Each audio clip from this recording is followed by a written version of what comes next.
Hi everyone, I'm Graddles, and welcome to a new episode of City Skylines.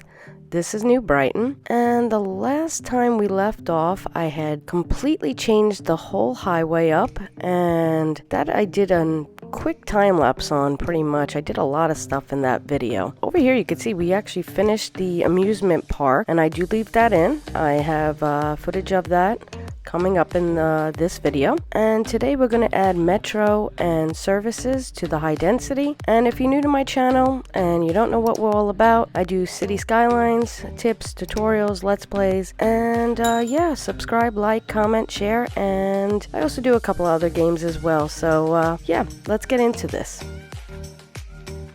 Okay, so in this part I'm adding some metros into our high density, and I ended up using some of the new ones from the train stations because they have multiple lines in there, and I wanted them to kind of run on the inside, the outside, and the middle. Reason for that is I want to run a circle in our high density area, as well as lines going from the outside to the college and the outside to the tourist area, and this way we can link them all together. Residents can get around without having too much trouble. They can kind of come in from the college itself and catch a line from just about anywhere now. So here I'm just kind of fitting in the road just because it didn't fit just where I wanted it to, so I made it fit. Well, as you can see, I'm struggling a little bit to get this lined up. I kind of put it like that, and I think I change it actually later on.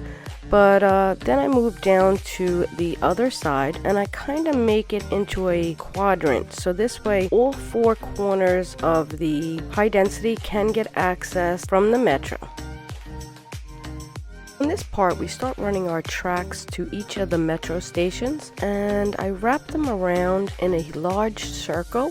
This one I was trying to get pretty straight right into that station, and then I go over to the tourist area. Now this was a little bit of a problem because we have the tunnels underneath, so I had to drop it down just a little bit to get it to fit right in without connecting to the tunnel. Over here I have to run it pretty straight. It's actually quite easy to get this one in, and then to get to the other one, it actually went in pretty well too. It curves almost naturally. This one gave me a little bit more trouble because of the angle, but as long as I curved it out, I left myself a little bit of the straight line there just so I had something as a guide, and then I curve it right in. Next we move down to where the college is. So over here we go and we connect this line right over to where we can pick up the track for the college. Next we're going to run in lines.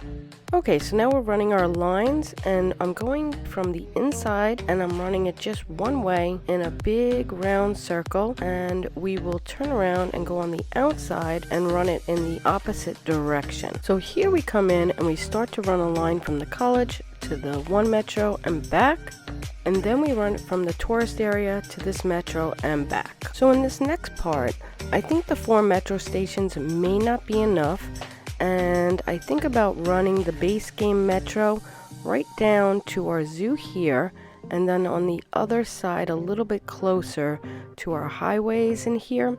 And I'm struggling to figure out exactly where I want to put it, but I do eventually figure it out, and I decide to put it right in the middle. So now I just run the track straight in, pretty much. I have to do a little bit of a curve. Here I'm playing with it, it's a little too tight. So I end up deleting this part and coming back just a little further, and it comes right in.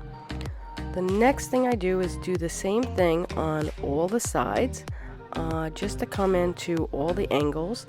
I do have to fix a couple of them, I believe, later on, but this one I decided to run straight in.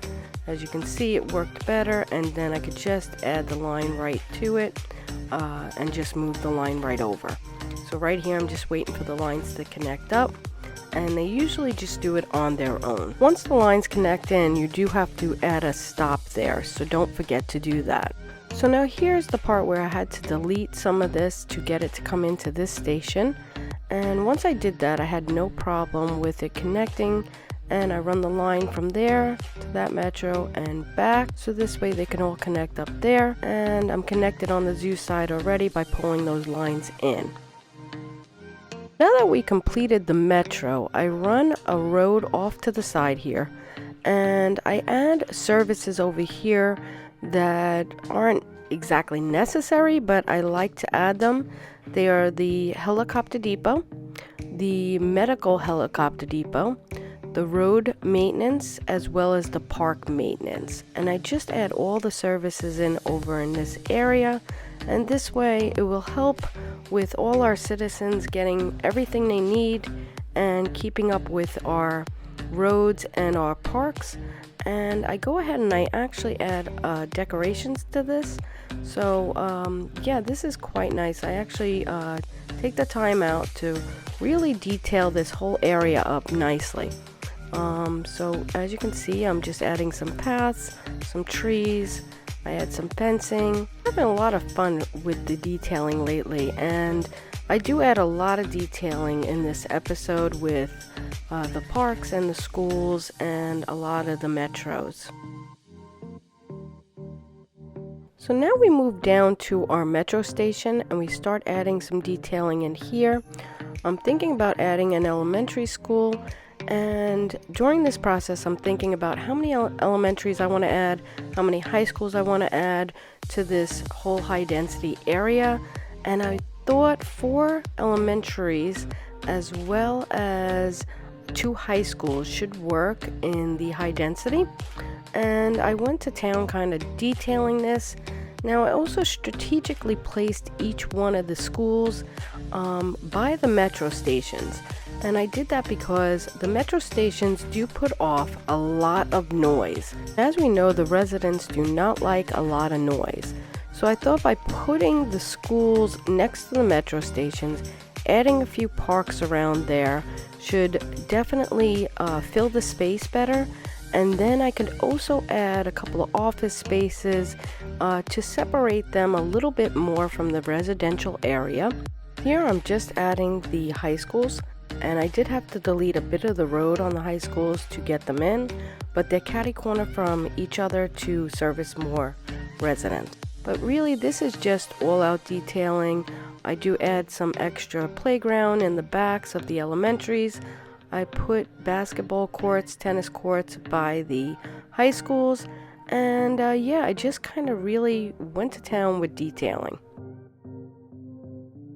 So last but definitely not least, we needed medical, fire, and police. So I went with the big guys and I put them right in the center to add the best coverage in the high density area.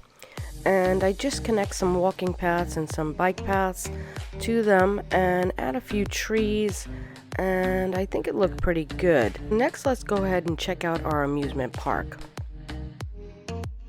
So before I give you an overview of what we just did, I did want to go down to the amusement park like I promised and show you exactly what we added. So here's the roller coaster and the Ferris wheel. Some of them did have a little bit of trouble snapping in. We changed the roads a little bit, but that's alright. We did get Tower Terror, I think, or the Terror Tower, something like that, and we put that in next. And yeah, we completed it to level 5 now, so that's quite exciting. So our amusement park is complete. So here I just go ahead and add a walking path right behind the roller coaster, and then I start adding a bunch of trees to fill in the space quite nicely. So here's a little overview of our amusement park, and I think it turned out quite nicely. I hope everybody enjoys it. And now let's take a look at what we just did. So here's the hospital we put in right down on the main road, and I think it's the nicer one as far as height goes for the middle of the city. On the other side here we put the fire and police with the metro station right in the middle, and I think it'll service the people quite well in the middle. Then we move down to the first high school and elementary school in here, and as you can see, you got the basketball and tennis courts on the side. I added a lot of trees in here, and here's the metro in between the elementary and the high school. Again, it's a noise buffer, and it'll help when I fill in the residential areas. Next, we move down to the base game metro station right across from the zoo. And over in this area, instead of an elementary, I did a community school right next to the metro there. And again, noise buffering, I'm hoping that'll work. If not, we'll add a couple of office spaces right next to the side there and not fill it in with residential. Next, we move down to the opposite corner from the first high school, and we have elementary and the second high school. And I do have a park in here with the metro. As you can see, I did add the extra little bit more of playground in the back, trees, the park in the middle there. I decorated with some walking paths, some trees, and here is the second high school. I put in the basketball and the tennis in the front on this one. It just worked better, the space was larger. Next, we moved down to the fourth and final area for metro, and I did another community school. I put in all the trees and walking paths and another large park. And then I think we swing around and give you a nice front view of the community school, as well as a little bit of the extra play area and lunch area I put in the back. So next we're going to take you down to services. So here is the road and park maintenance buildings, as well as 2 crematoriums, and also the medical and helicopter depot for the fire. And yeah, next time I think we're going to zone, so stay tuned because it should be fun. So I hope you really enjoyed this episode, and if you did like it, please like, subscribe, comment, share, and I hope to see you back all soon. Thanks. Bye.